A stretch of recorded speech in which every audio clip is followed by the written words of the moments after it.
আপনাদের এখানে মসজিদে কোরআন শিক্ষার আসর আছে নাকি? প্রতিদিন কে শিখায়? ইমাম সাহেব। বেতন দেন তো? কত দেন? 1 লক্ষ মাসে? এই 5,000 দিবা। 5,000 বলে কি? একটা ইমামের কমসে কম 1 লক্ষ টাকা বেতন হবে, ঠিক কি না? না খেয়ে না পড়ে অল্প দুষ্ট থেকে যারা শুকরিয়া করে এরা আমাদের আইমাতুল মাসাজিদ, মসজিদের ইমামরা, মসজিদের মুয়াজ্জিনরা।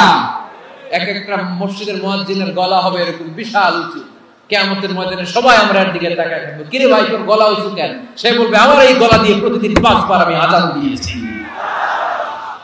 কিয়ামতের ময়দানে ঠিকই সম্মান আছে, দুনিয়ায় আমরা ছিলাম না আমাদেরকে। এজন্য কোরআন শিক্ষার আসর জন্য আমরা গড়ে তুলি।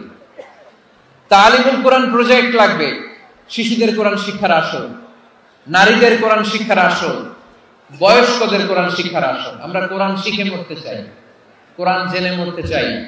No excuse will be granted that day. সেদিন আল্লাহ কোনো এক্সকিউজ গ্রহণ করবে না। সব পারো, হিন্দি তো ঠিক হয়ে যাবে।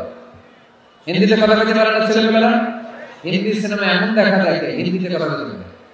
হিন্দি ভাষা বুঝতে পারলে, শিখতে পারলে, আরবি পারলা না, কোন এক্সকিউজ, ওজর, আপত্তি সেদিন আল্লাহ গ্রহণ করবে? শরীয়তপুরের ভাইরা, আসুন আমরা কোরআন শিখি, আসুন আমরা কোরআন পড়ি। প্রতিদিন একটা আয়াত হলেও কমপক্ষে আমরা যেন কোরআনের অর্থ করি, বঙ্গানুবাদ করি। রাজি আছেন তো? আপনাদের স্মার্টফোন আছে কার কার হাতে দেখি? ঠিক আছে, হাত নামান সবাই। তো এই যে স্মার্টফোন আসছে স্মার্ট বানাইতে, যেই ফোনের মধ্যে কোরআন নাই সে আনস্মার্ট, ঠিক না?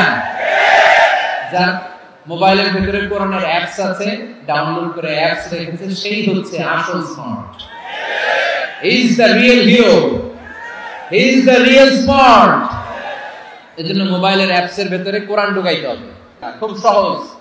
অ্যান্ড্রয়েড সাইট ইউজ করলে প্লে স্টোরে যাও, যে তুমি বাংলা কোরআন লিখে চলে আসবে। আইফোন যদি ইউজ করো অ্যাপ স্টোরে যাও, ওখানে যে বাংলা কোরআন লিখে চলে আসবে। সহজ।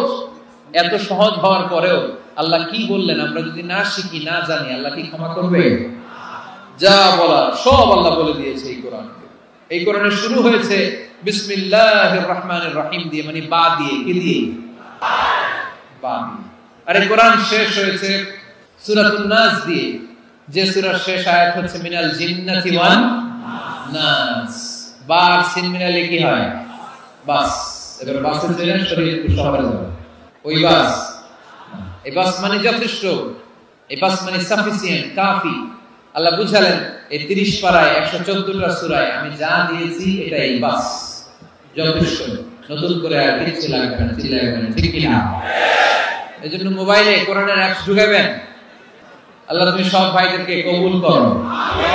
আমরা যেন মোবাইলে হিন্দি সিরিয়াল না দেখি, আমরা যেন ড্যান্স না দেখি, উলঙ্গ নৃত্য যেন না দেখি।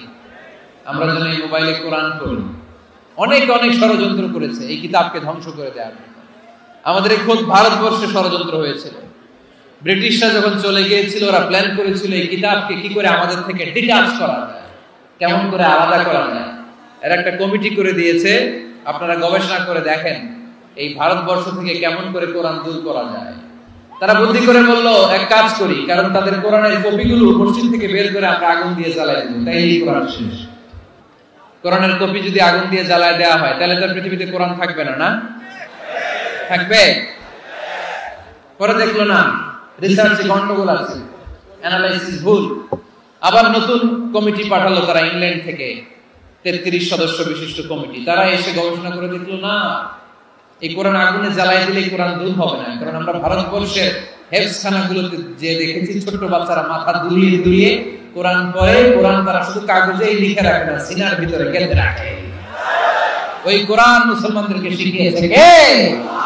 সে আল্লাহ বললেন আর রহমানু আল্লামাল কুরআন খালাকাল ইনসান আল্লামাহুল বায়ান। আল্লাহ বললেন আমি মেহেরবান, আমি কোরআন শিখিয়েছি।